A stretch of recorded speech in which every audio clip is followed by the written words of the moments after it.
की YouTube channel में आप सबका स्वागत है। इसके अंतर्गत हम कक्षा 9th विषय सामाजिक विज्ञान के बारे में चर्चा कर रहे थे।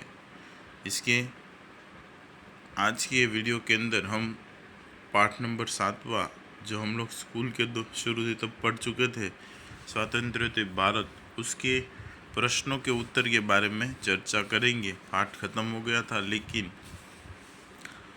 आधी क्लास को ख़त्म हो गया था, आधी को थोड़ा बहुत बाकी था। विज्ञान और टेक्नोलॉजी के क्षेत्र में भारत का विकास, बराबर है। तो इसके प्रश्नों के उत्तर के बारे में चर्चा करेंगे थोड़ी बहुत। उसके पश्चात पाठ नंबर 19वां, भारत का लोक जीवन, उसके प्रश्नों के उत्तर में इसके अगले वीडियो के अंदर चर्चा करेंगे। वीडियो को आगे बढ़ाए उससे पहले इसके अगले वीडियो के अंदर 19वें पाठ के अंदर पूर्वी भारत की लोक जीवन के बारे में चर्चा की थी, जिसमें हमने पूर्वी भारत के भोजन, पहनावा, आवास के बारे में और वहाँ की कौन सी चीज़ें प्रसिद्ध है उसके बारे में, और वहाँ के राज्यों के नाम, उसके अलावा यहाँ की कौन सी भाषा बोली जाती है, त्यौहार और उत्सव के बारे में जानकारी प्राप्त की थी। और उसी के साथ कि भाई भारत विविधता में एकता वाला देश है, इसलिए यहाँ पर सभी लोग एक जैसे एकजुट होकर रहते हैं। उसके अलावा इतनी अधिक जानकारी के अंदर कि भाई हर एक स्थानीय क्षेत्रों के अंदर वहाँ पर पैदा होने वाले तिलहनों के आधार पर उसके खाद्य तेल का उपयोग किया जाता है। गुजरात में मूंगफली का तेल, पूरे उत्तरी भारत में सरसों का तेल, जबकि दक्षिणी भारत में नारियल तेल का उपयोग होता है। तो आइए प्रश्नों की चर्चा करते हैं, बराबर है। स्वाध्याय के अंदर पहला क्वेश्चन है, देशी राज्यों के विलीनीकरण के संबंध में संक्षेप में जानकारी दीजिए। क्या है? देशी राज्यों के विलीनीकरण के संक्षेप में जानकारी दीजिए। अगर ऐसा प्रश्न पूछे तो मैंने पाठ पढ़ा रहा था, उसी दौरान बोला था कि पहले तुम लोगों को क्या लिखना है मुद्दों के अंदर कि भाई भारत स्वतंत्र हुआ तब भारत में 559 देशी राज्य थे। उसके अलावा दूसरा मुद्दा क्या लिखोगे कि भाई इन देशी राज्यों का क्षेत्रफल 48% था और जनसंख्या 20% थी। उसके पश्चात इन राज्यों को भारतीय संघ में शामिल होने के लिए के भगीरथ कार्य को तेजी से करना था। तीसरा मुद्दा हो गया। चौथा मुद्दा कि भाई स्वतंत्र भारत के प्रथम भावनगर के महाराजा कृष्ण कुमार सिंह गोहिल ने भावनगर में उत्तरदायी सरकार की शुरुआत की 15 फरवरी 1948। उसके पश्चात सरदार वल्लभ भाई पटेल के प्रयत्नों से संयुक्त और सरदार वल्लभ भाई पटेल उस समय के तत्कालीन प्रधानमंत्री और उप प्रधानमंत्री सरदार वल्लभ भाई पटेल ने देशी राजाओं से अपील की कि उनके शासन में रहने वाली प्रजा और भारतीय संघ के हित में वे अपने राज्य को स्वेच्छापूर्वक भारतीय संघ में शामिल होने की सम्मति दे। उसके अलावा मुद्दा लिखोगे, उन्होंने राजाओं को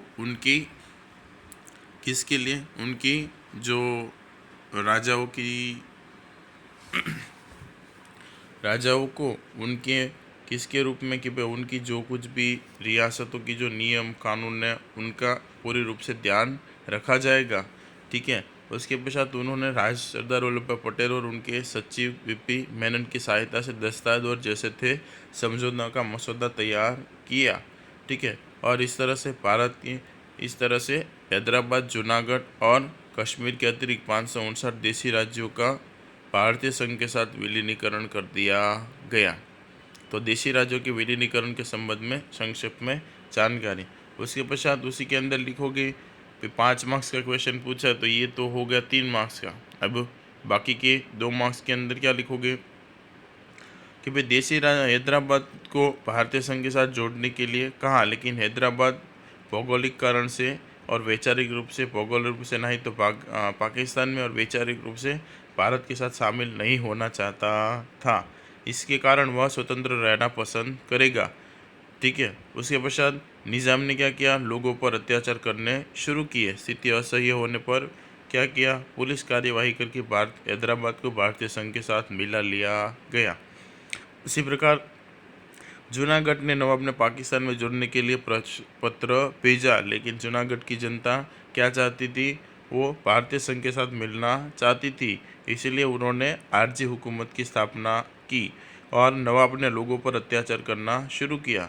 उसके अलावा कि भाई जूनागढ़ की प्रजा की मांग स्वीकार करते हुए जूनागढ़ को चारों ओर से भारतीय सेना ने घेर लिया, जिससे नवाब पाकिस्तान भाग गया और लोगों की बहुमतता के आधार पर जूनागढ़ को भी भारतीय संघ के साथ मिला लिया गया 9 नवंबर 1947 के दिन।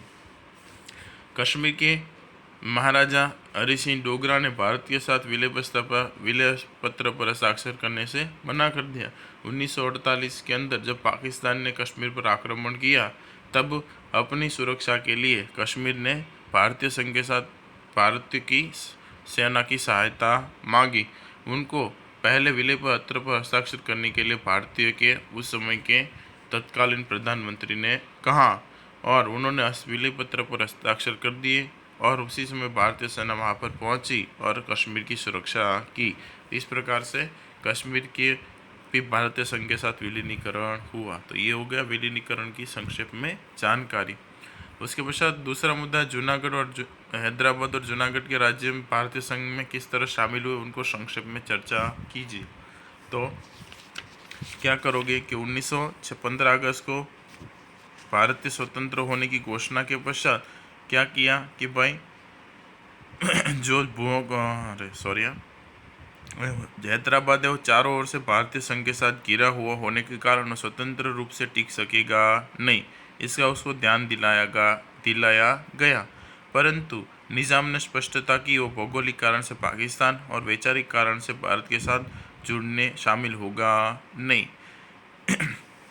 सरदार वल्लभ भाई पटेल ने निज़ाम के साथ बातचीत शुरू की, लेकिन उनको भारतीय संघ के साथ मिलने के लिए कहा गया और इससे निज़ाम की सेना ने लोगों पर अत्याचार करना शुरू किया। स्थिति असह्य बनने पर परिस्थिति से तंग आकर भारत सरकार ने पुलिस कार्रवाई करके हैदराबाद को भारतीय संघ के साथ मिला लिया गया 18 सितंबर 1948 को और निज़ाम ने शरणागति स्वीकार की। निज़ाम को उसके हितों की रक्षा का विश्वास दिलाया गया और इसमें कन्हैयालाल मुंशी ने महत्वपूर्ण भूमिका निभाई। ये हो गया हैदराबाद का भारतीय संघ के साथ विलय की घटना। उसके पश्चात दूसरा जूनागढ़ का भारतीय संघ में शामिल होने की, तो जूनागढ़ के नवाब ने पाकिस्तान जोड़ने के लिए पत्र लिख दिया। पाकिस्तान ने भी स्वीकृति दे दी, लेकिन मुंबई में जूनागढ़ के नागरिकों ने भारतीय संघ में जोड़ने के लिए आरजी हुकूमत की स्थापना की। और उसके अलावा कि भाई उस समय के लोगों ने, सौराष्ट्र के लोग भी क्या चाहते थे, सौराष्ट्र लोग और सभी राजा चाहते थे कि वो किसके साथ जुड़े, भारतीय संघ के साथ जुड़े।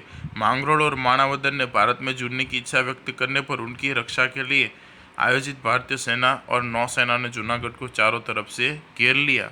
जूनागढ़ का नवाब पाकिस्तान चला गया और जूनागढ़ पर अधिकार कर लिया गया और प्रचंड लोकमत के आधार पर जूनागढ़ का भी भारतीय संघ के साथ विलय हुआ। तो ये हो गया हैदराबाद और जूनागढ़ का। उसके पश्चात है दीव दमन और गोवा के भारतीय संघ में विलय की घटना को संक्षेप में दर्शाइए। तो उसका उत्तर बोल रहा हूँ, ध्यान से सुनना। 15 अगस्त 1947 में अनेक राजनीतिक सत्याग्रही दलों कहाँ पर प्रवेश किया, गोवा दीव दमन के अंदर प्रवेश किया और गोवा मुक्ति आंदोलन चलाया। सत्याग्रही शहीद हुए। उसके अलावा इससे गोवा में परिस्थिति क्या हुई कि भाई उनको रोकने के लिए पुर्तगाली शासकों ने अत्याचार बढ़ गया और परिस्थिति विस्फोटक बनी। इससे भारतीय सरकार ने जनरल चौधरी के नेतृत्व में क्या किया, ऑपरेशन विजय शुरू किया और जाने पर भारतीय नौसैन्य दलों ने गोवा दीव दमन में प्रवेश किया 18 सितंबर 1961। स्थानीय लोगों ने भारतीय सेना का सहयोग देकर स्वागत किया और गोवा के पुर्तगाली गवर्नर जनरल डी सिल्वा ने 19 दिसंबर की रात्रि को शरणागति स्वीकार की और इस तरह से गोवा दीव दमन में से पुर्तगाली शासन का अंत हो गया, भारत का तिरंगा लहराया। इसके पश्चात का वीडियो हम आगे के वीडियो के अंदर देखेंगे।